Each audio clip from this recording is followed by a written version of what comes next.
better at steering a ship through stormy seas or doing a small papa movement when necessary? Yes, I have done my best for you because it was my duty, and I am a slave of duty. Diligent sense of duty to the pirate band endeared Frederick to many band members who are unhappy to see him end his apprenticeship at 21. Even Ruth, the piratical maid of all work, who gave little Frederick out to the pirates, cannot see the boy she's long admired and falling for go. That is how you find me now, a member of this silence, which you wouldn't have found had we been bound. Apprentice to a pilot.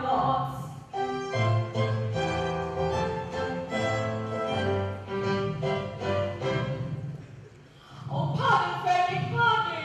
Right, sweet one, I have long pardoned you. The two words were so much alike. They were, they still are, though years have rolled over their heads. But this afternoon, my obligation ceases.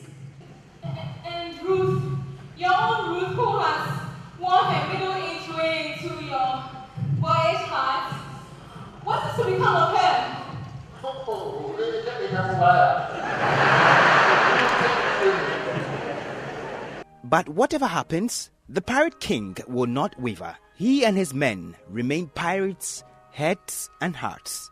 No, my boy, I shall live and die a pirate king. But I'll be true to the song I sing and live and die a pirate king. For I am the pirate king. It is a glorious thing to be a pirate king. I am the pirate king. The pirate king. And it is a glorious thing to be a pirate king. It is to love the pirate king, to love the pirate king. And when a bevy of beautiful maidens, daughters of an army general, behold the aura of charm. I swear my heavens are above you, if you cast your eyes on me, however plain you be, I'll love you, however plain you be, not one.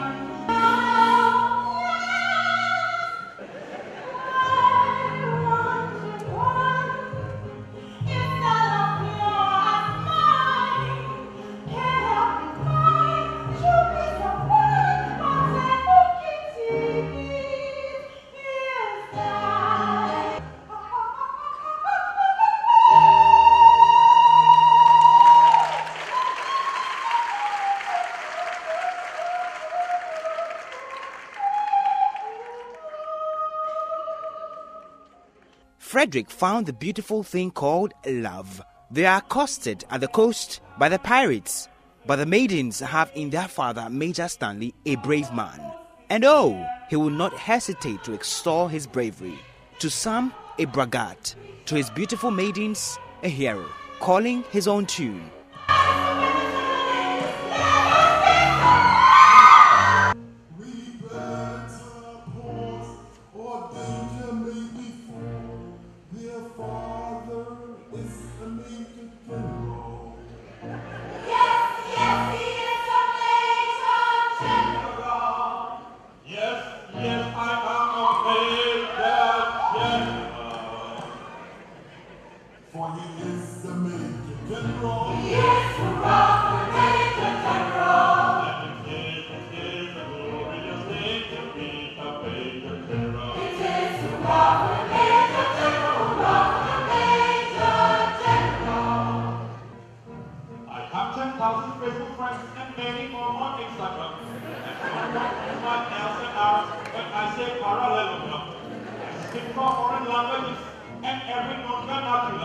I've managed a black stars and achievements of spectacular. General Stanley could easily solve the problems of the world, all of Ghana's too, or so he carried himself before the pirates. And did he say he could find who said Tria? I know where all the minerals deposits in this country are. And I will be the best of the Frederick. Who's a Tria?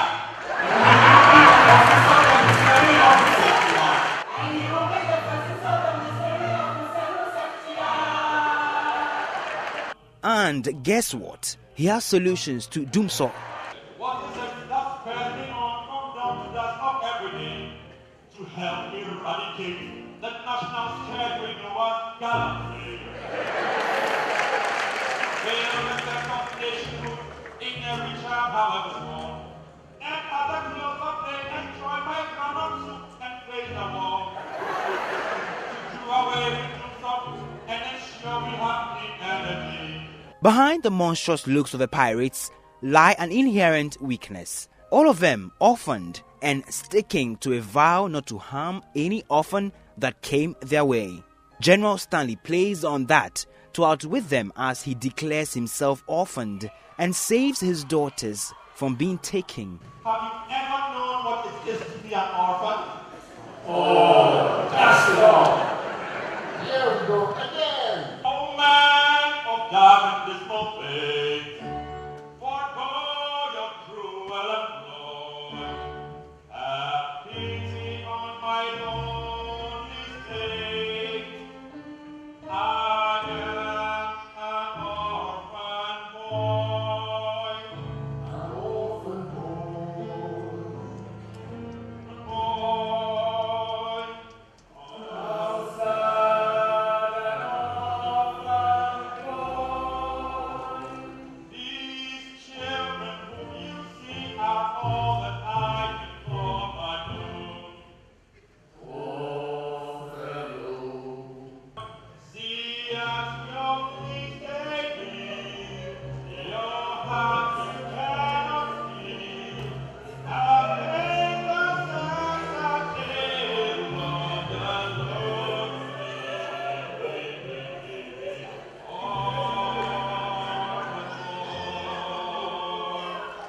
And beauty, they say, lies in the eyes of a beholder. But when the beholder, many, many years a pirate, wakes up to the face of a maiden serving on the band, the narrative shatters. Oh, take me with you, Frederick. I cannot live if I'm left behind. Tell me why can't you? Compared with other women, how are you?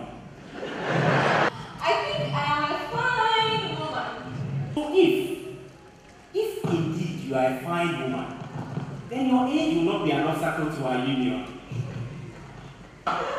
Surely I hear voices. Is that Delta Force? No. It doesn't sound like Delta Force. Confusion. It's the voices of young girls. Marvelous. A bevy of beautiful women. How lovely. How surprisingly lovely is the plainest of them. Ruth told me she was beautiful.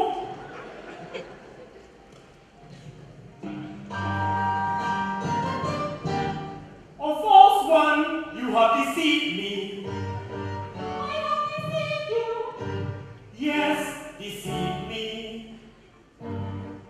You told me you were fair as gold.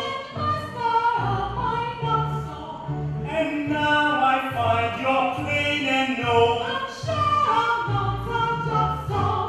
Against my innocence you play.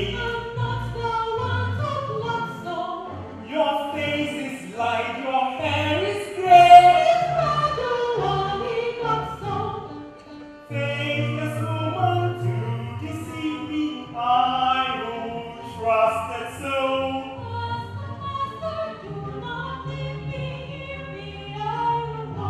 Faithless woman to deceive me, I who trusted so.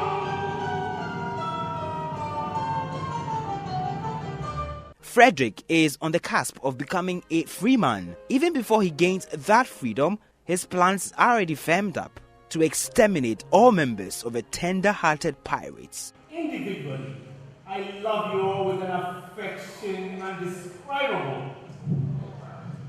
But collectively, I look upon you with a disgust that amounts to absolute detestation. Oh, pity me, my dear friends, for such is my sense of duty that once out of my indentures, I shall feel myself bound to devote myself heart and soul to your extermination. All right. Well, Frederick, if you conscientiously feel that it is your duty to destroy us, we cannot blame you for acting on that conviction. Always act in accordance with the dictates of your conscience, my boy, and trust the consequences. But this afternoon, my obligation ceases. And within minutes, joy turned sorrow, as it is revealed he had 63 more years to serve per his indenture. To be born in a leap year meant his 21st birthday was 63 years ahead. I was a stupid remain already always giving. I took a boundless promising boy, apprentice to a pirate. Sad mistake it was to make and threw him to a pilot. I bound him to a pirate, you instead of a pilot.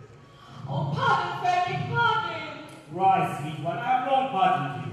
This disclosure throws up all extermination plans out of the window. You were apprentice to us until... My 21st year. Oh, until your 21st birthday. And going by birthdays, but you had only 5 quarters. You don't mean to say you're going to hold me to that? Me? Of course not. We merely remind you of the facts and leave the rest to your sense of duty. The sense of duty. Don't put it on that footing. As I was merciful to you just a minute ago, be merciful to me. I implore you not to hold me to the letter of your bond, just as the cup of happiness is on my lips. Love so deep, Mabel would not mind waiting for all of 63 years for her Prince Charming. Closure has just been made. Mabel, my dearly loved one, I bound myself to serve the pirate's captain until my 21st birthday. I've just discovered that I was born in leap year, and that birthday will not be reached by me till 2080.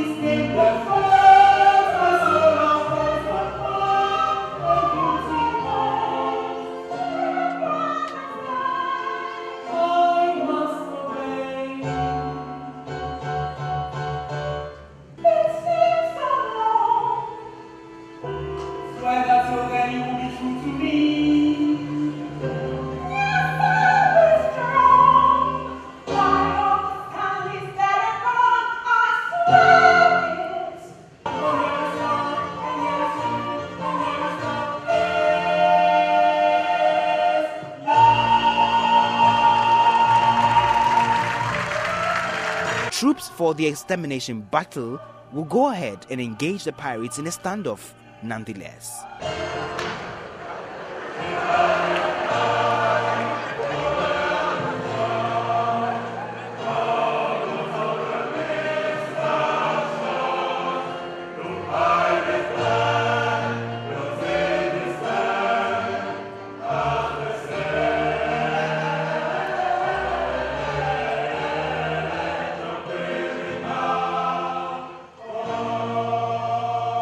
The Pirate King's men would succumb and submit at the sight of a Ghanaian symbol of nationalism, and peace reigns. A sense of reconciliation ushers the band into a new dawn.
In the end, a masterful classical piece, contextualized and fit for purpose. As chairman of a planning committee of the Old Achimota Students Association, Joel Nete describes it. It would be a shame if we got an opportunity like this with a captive audience of high-ranking Ghanaians and we don't use the opportunity. And as much as we came here to laugh, to whatever, to entertain, it would be a shame if we lost the opportunity to actually point out some of the ills in our society and what we can do about it. An opera performance made possible by the commitment of Akora's students and staff of Achimota School. As usual with all these things, when you say you're going to do this, suddenly there's excitement, there's a long list of people who want to take part. But then gradually reality sets in, people's work schedules, general commitment levels, and the numbers started depleting. But there were still a very few core people who stood their ground and made this happen. So the excitement comes from the commitment and dedication that the students put in. You would notice that in spite of whatever it is that the Pirates wanted to do, once they saw the Ghana flag, they gave up in obedience to the flag. So I think nationalism is also one very key thing. Of course, there's the love and all of those, but nationalism and the attendance and focus on duty. For Ni Teko Evans Amfum, who played Pirate King and was instrumental in revising some of the lyrics to resonate better with a captive audience in a Ghanaian setting, it was simply a deja vu. For me, it was a deja vu because the last performance I was in was in 1975. We were able to get a few cast members from that production and the 1985 production. But the bulk of it, as you saw, was from the students. You know, there was a tradition at Achimota of doing these operas when we had the O and A levels. So you'd stay in school 5 or 7 years. Now they're there for 3 years. So there were so many things they were missing out on. But we felt that as part of our 90th anniversary, we should try and revive the tradition. And I must commend the students. It hasn't been easy for them. Would you say were some of the key objectives or themes that run through this particular operetta performance that you say the audiences will take away from here? There's a thread of forgiveness that's running through, a thread of perseverance, a thread of love, and so on. So everybody can learn something from their own peculiar circumstance and relate it to one of the characters in the story or one of the incidents in the story. You put in some local, lines that will resonate better. Whose idea was that, to put in the dumsor thing, it's always been and the tria and stuff. It's always the way we've done it, you know, to try and fit it more into a local context, you know. So I did some of the rewriting. Songstress Irene Logan played Mabel, stealing Frederick's heart and vowing to wait for 63 years for her moonlight to be free from the pirates' captive. Would do this again and again. A lot went into it. You know, we've had months of rehearsals, and it was just a fantastic experience. First time doing an opera, so yeah, it was challenging but fun. How would you say the cast members related well with you?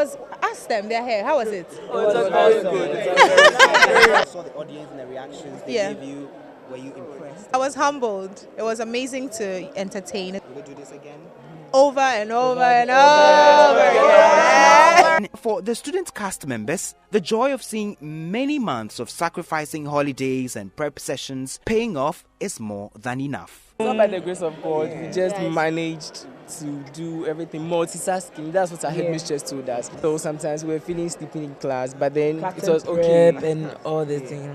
We knew how to manage our time, so it didn't really affect us. When you were on stage, walk me through the things that are running through your mind when you saw the president seated here watching you. Well, I was so amazed. I was like, Nanakufa is watching me perform. Like, I was so amazed. I was very honored that the president got to see us performing for him. It was very amazing. And want them to develop more love for classical music and love operas and such things like this. Lessons of love, perseverance, forgiveness, nationalism, patience served well and good in the Penzance, and all by the pirates too. Komladum, Joy News, Accra. For I am the pirate king. It is a glorious thing to be a pirate king. I am a pirate king. You are the pirate king. And it is a glorious thing to be a pirate king. It is to rock the pirate king. Rock